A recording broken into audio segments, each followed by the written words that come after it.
Hey what is up guys, welcome back once again. So दोस्तों, आज की कहानी जो एक्सप्लेन करने जा रहे हैं उसका नाम है जेल ब्रेक। तो कहानी की शुरुआत होती है पेरिस सन 1931 से, जहां पर हम पेपोलियन नाम के आदमी को देखते हैं, जो देखने में काफी अमीर घर का लगता है, लेकिन असलियत में वो एक चोर है और आज भी वो यहाँ पर एक चोरी करने के लिए आया हुआ है। उसे वहां पर कई सारे हीरे मिलते हैं जिन्हें लाकर वो अपने बॉस को दे देता है, पर वहां हम देखते हैं कि उसके बॉस के लोग किसी आदमी को मार रहे हैं। लेकिन पेपोलियन के लिए ये काफी आम बात थी, इसलिए वो वापस घर आ जाता है, जहां पर हमारी मुलाकात उसकी गर्लफ्रेंड नैनी से होती है, जो उसके साथ शादी करना चाहती है। लेकिन पेपोलियन को बस 6 महीने का टाइम चाहिए, जिसके बाद वो उसे शादी कर लेगा।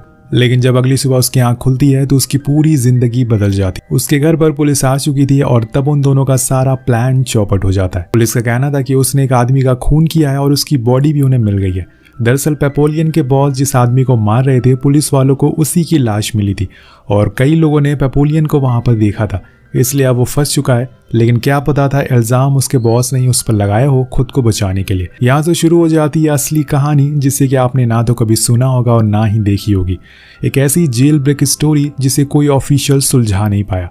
यहाँ पेपोलियन को हम जेल में देखते हैं, जहाँ पर नैनी उसे मिलने आती है, जो उसके लिए अपील करना चाहती है, पर वो मना कर देता है क्योंकि उसे पता है कि इसका कोई भी फायदा नहीं होगा। इसलिए वो उसे बताता है कि मैं कोशिश करूंगा यहाँ से भागने की, लेकिन इसमें कितना समय लगेगा ये मुझे नहीं पता, इसलिए तो मेरा इंतजार करना। अब ये बात नैनी को तो अच्छी नहीं लगती, इसलिए वो वहां से बिना कुछ बोले चली जाती है। अब अगले दिन सभी कैदियों को एक खास डेविस आइलैंड पर शिफ्ट किया जाता है, जहां से भाग पाना ना के बराबर था। और इसी सफर में पेपोलियन की दोस्ती डेगा नाम के आदमी से होती है, जो उसे लुइस नाम के आदमी के बारे में बताता है। तो दोस्तों, लुइस एक मिलियनर है जो किसी फ्रॉड के चक्कर में अंदर फंस गया है, पर उसके पास इस समय बहुत ही ज्यादा पैसा है। तो वो उसे मिलने जाता है और कहता है कि इस जेल में जितने भी लोग हैं उनकी तुम्हारी पैसों पर नजर है, इसलिए तुम मुझे अपने पैसे दे दो, जिसके बदले में तुम्हें सिक्योरिटी मैं दे दूंगा। लेकिन लुइस मना कर देता है क्योंकि वो पेपोलियन से अभी अभी मिला हुआ है पहली बार, और इतनी जल्दी वो उस पर कैसे भरोसा कर ले।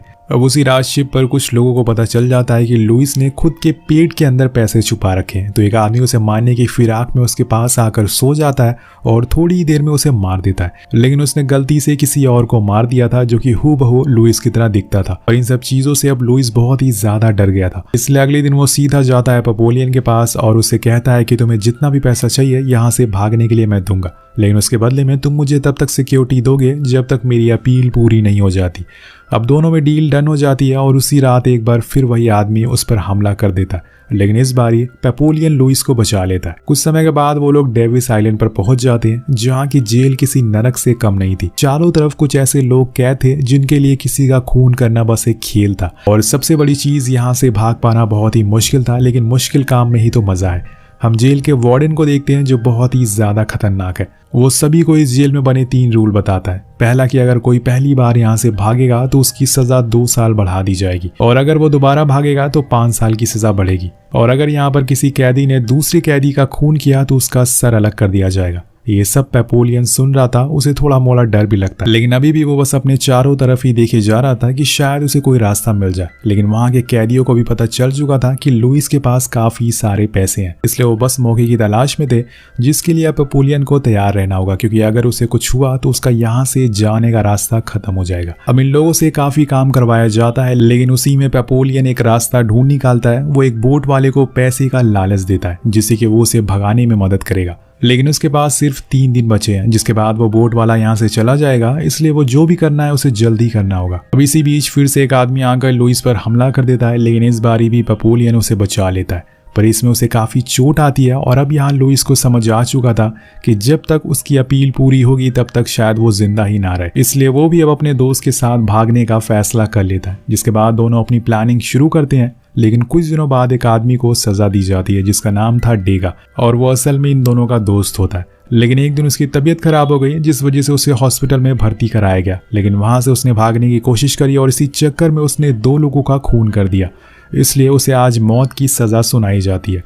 उसका सर पेपोलियन और लुइस के सामने ही काट दिया जाता और फिर उसकी बॉडी को इन दोनों से ही फेंकने को कहा जाता है, जिसमें लुइस को बहुत दिक्कत होती है, लेकिन पेपोलियन उसे समझाता है कि ये बस एक लाश है, अगर हमने ऐसा नहीं किया तो वो हमें भी मार देंगे, इसलिए दोनों उस लाश को जंगल में लेकर जाते हैं। लेकिन तभी वहां लुइस का चश्मा गिर जाता है, जिसकी वजह से उसे अब कुछ दिखाई नहीं दे रहा था। लेकिन तभी वहां पर एक गार्ड आता है जो उसे उठकर चलने को कहता है, लेकिन बिना चश्मे के वो देख नहीं सकता है, तो वो आगे कैसे बढ़ेगा।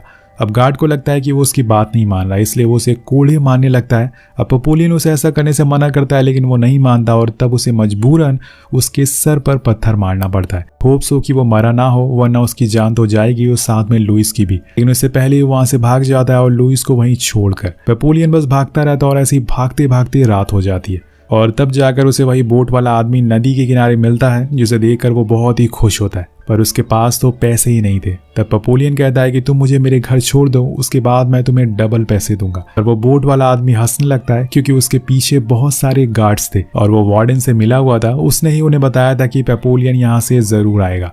इसके बाद क्या था दोस्तों, उसे पकड़ लिया जाता और 2 साल तक ऐसे ही जेल में बंद कर दिया जाता है, जहाँ पे वो एक भी शब्द नहीं बोल सकता और उसे बस वहाँ खाने में पानी मिलेगा। लेकिन एक दिन वो नोटिस करता है कि उसके खाने के साथ एक नारियल भी आया है, जो कि लुइस ने भेजा था। ये बात वो समझ जाता है, क्योंकि उसके साथ उसे एक नोट भी मिलता है जिसमें लिखा था कि अब से तुम्हें हर दिन एक नारियल मिलेगा। कुछ दिन ऐसे ही बीत जाते हैं और पेपोलियन नारियल पी कर जिंदा था।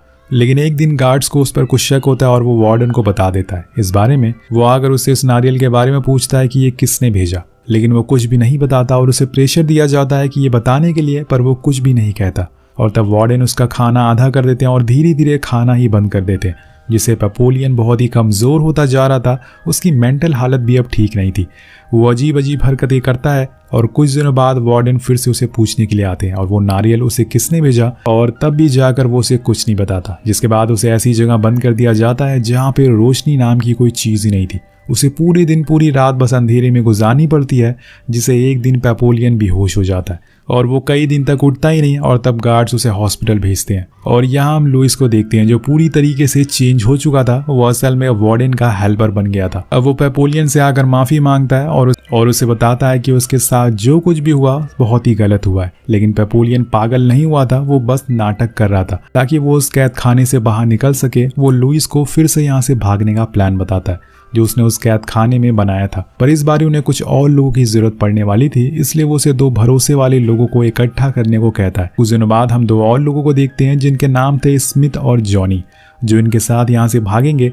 लुइस पेपोलियन को कुछ पैसे देता है जिससे कि जॉनी जाकर एक बोट खरीद सके। वेल अब वो रात आ जाती है जब इन्हें भागना था। सब कुछ प्लान के मुताबिक चल रहा था और यहाँ लुइस ने जेलर की ड्रिंक में नींद की गोलियां मिला दी थी, जिसे पीकर वो सो जाता है। सारे जो भी गार्ड्स थे या ऑफिशियल थे वो बाहर फिल्म देख रहे थे, यानी कि इनके पास एक अच्छा मौका है। अब वो धीरे धीरे आगे बढ़ते हैं, पर इसी दौरान वहाँ बारिश शुरू हो जाती है, जिससे कि बाहर फिल्म देखने वाले गार्ड्स अंदर आ जाते हैं और उन्हें पता चल जाता है कि कोई भाग चुका है। पर तब तक बहुत देर हो चुकी थी। चारों जंगल के किनारे पहुंच जाते हैं, जहां पर उन्हें वही बोट मिल जाती है जो जॉनी ने खरीदी थी, जिसे लेकर वो निकल जाते हैं अपनी आज़ादी की तरफ। लेकिन आगे चलने पर यहाँ इनका सामना होता है एक बहुत ही बड़े तूफान से, जिसे देखकर वो लोग डर जाते हैं और इसी में हो जाती है जॉनी और लुइस के बीच में लड़ाई, जिसे बचाने के लिए बीच में आ जाता है पेपोलियन। लेकिन जॉनी उस पर भी भारी पड़ जाता है और तभी पीछे से लुइस आकर उसे चाकू मारने लगता है, जिससे कि उसकी जान चली जाती है। मतलब इनकी किस्मत ही खराब है, कभी बारिश तो कभी तूफान। अब ये लोग उसकी लाश को पानी में डाल देते हैं और इधर तूफान तेजी से इनकी तरफ आ चुका था। देखते ही देखते चारों तरफ अंधेरा छा जाता है। कुछ देर बाद जब पेपोलियन की आंख खुलती है तो वो उस आइलैंड पर था, जहां उसे लगता है कि वो भले ही बाहर आ गया है समुद्र से, लेकिन अब वो लोग सेफ हैं। पर ऐसा होता नहीं है। उस आइलैंड के लोगों ने वार्डन को पहले ही इनके बारे में खबर दे दी थी कि वो लोग जेल से भागे हैं। अब यहाँ स्मिथ तो गार्ड को देखते ही वहां से भागने लगता है, जिससे कि उसे वहीं पर शूट कर दिया जाता है। लेकिन लुइस और पेपोलियन को एक बार फिर पकड़ लिया जाता है और उन्हें उसकी कैद खाने में बंद कर दिया जाता है। सीन शिफ्ट होता है और 5 साल बाद, जहाँ पे पेपोलियन अपने सेकेंड अटेम्प्ट की सजा काट रहा है। उसका हुलिया पूरी तरीके से बदल चुका है, लेकिन लुइस का कोई भी आता पता नहीं है। वो कहाँ है, किस हालत में, इस बात की खबर किसी को नहीं है। कुछ दिनों बाद पेपोलियन को एक दूसरे और सबसे खतरनाक आइलैंड पर शिफ्ट कर दिया जाता है, जहाँ पर वो लोग कैद थे जिन्होंने बार बार भागने की कोशिश करी थी पर असफल रहे थे। और तभी उसे वहाँ लुइस दिखता है, जिसे यहीं पर कैद किया गया था। वो जगह बहुत ही अजीब होती है, चारों तरफ बस मनहूसियत थी। जितनी भी लोग यहाँ पर मौजूद थे बहुत ही कमजोर हो चुके थे और उनकी दिमागी हालत भी खराब थी। अब पेपोलियन और लुइस भी बूढ़े हो चुके थे, इसलिए उसने अब मान लिया था कि वो यहीं पर रहेगा जब तक मर नहीं जाता। लेकिन पेपोलियन इतनी आसानी से अपनी जिंदगी नहीं बर्बाद करना चाहता। उसने 5 साल कैद खाने में यही सोचते हुए निकाल दिए कि उसने कहाँ क्या गलती की पिछली बार, और इस बारी वो उन गलतियों को दोहराएगा नहीं। इसलिए वो बड़े ही गौर से इस जगह को देखता है और वो एक बार फिर से ट्राई करना चाहता है, क्योंकि इस बारी अगर वो पकड़ा गया तो मार दिया जाएगा। वो अपने चारों तरफ देखता है तो उसे पता चलता है कि यहाँ पे तो गार्ड्स बहुत ही कम है, क्योंकि वार्डन को ये बात अच्छे से पता थी कि यहाँ से जो भी भागेगा वो मारा जाएगा। लेकिन पेपोलियन जानता है कि उसे समुद्र में बस एक बार कूदना है, जिसके बाद लहरें अपना काम खुद कर देंगी। वो अपना पूरा प्लान लुइस को बताता है, लेकिन उसके मन में ऐसा कुछ नहीं है, क्योंकि वो अगर वहां से भाग भी गया तो कहाँ जाएगा। उसकी वाइफ ने तो उसके लॉयर से शादी कर लिया और उसकी तो अब उम्र भी हो गई है। तो उसका दोस्त उसे बहुत समझाता है कि चलो मेरे साथ चलो, हम जिस जगह पर अभी हैं वहां से हर कोई भाग सकता है, लेकिन किसी में इतनी हिम्मत नहीं है। लेकिन वो फिर भी मना कर देता है, पर जाने से पहले वो अपनी दोस्त की मदद करता है। वो दोनों साथ में मिलकर नारियल से राफ्ट बनाते हैं और फिर उसे लेकर आइलैंड के टॉप पर आ जाते हैं, जहाँ पे बहुत ही कम गार्ड्स थे। पेपोलियन लुइस से गले मिलता और फिर पानी में छलांग मारता। और यहाँ चौंका देने वाली बात ये थी कि ये पेपोलियन का 3rd अटेम्प्ट था और यहाँ उसकी किस्मत देखिए, वो इसमें कामयाब हो जाता है। वो दोनों एक दूसरे को देखकर मुस्कुराते हैं और एक दूसरे को आखिरी अलविदा करते हैं। उसने वो पूरा समुंदर एक नारियल से बनाई हुई राफ्ट से पार कर लिया। अगर लुइस भी उसके साथ होता तो शायद वो भी आज जिंदा होता। और इसी तरह से बहुत समय बीत जाता है। हम एक प्लेन में एक बूढ़े आदमी को देखते हैं और ये असल में पेपोलियन था। वो पेनिनसुला जा रहा है, जहाँ पर वो पब्लिशर से मिलता है और उसे एक फाइल देता है और उस फाइल में उसकी ज़िंदगी के सारे किस्से थे। वो झूठे केस में 13 साल की सज़ा काटना या फिर अपने अच्छे दोस्त को खो देना, वो सब उसमें लिखा हुआ था। आखिर में हमें इस कहानी का असली फुटेज दिखाई जाती है कि कैसे 80,000 कैदियों को उस आइलैंड पर छोड़ दिया गया, जिसमें कि एक पेपोलियन ही था जो वहां से भाग पाया, जिसका असली नाम था हेनरी। और उनकी लिखी गई पेपोलियन नाम की बुक उस साल की सबसे ज़्यादा बिकने वाली बुक बनी, जिसके तकरीबन 13 मिलियन कॉपी बेची गई। और फिर 1970 में उनके ऊपर जितनी भी फॉल्स केस लगे थे उन सबको हटा दिया गया। आखिर में हम हेनरी की रियल फोटो भी देखते हैं, जिसके साथ ही ये कहानी ख़त्म हो जाती है। वेल, आपको इस कहानी से क्या सीख मिलती है ये ज़रूर हमें कमेंट करके बताइएगा। मिलते हैं आपसे अगली वीडियो में। Thank you so much watching. Subscribe करना मत भूलिएगा। Peace out.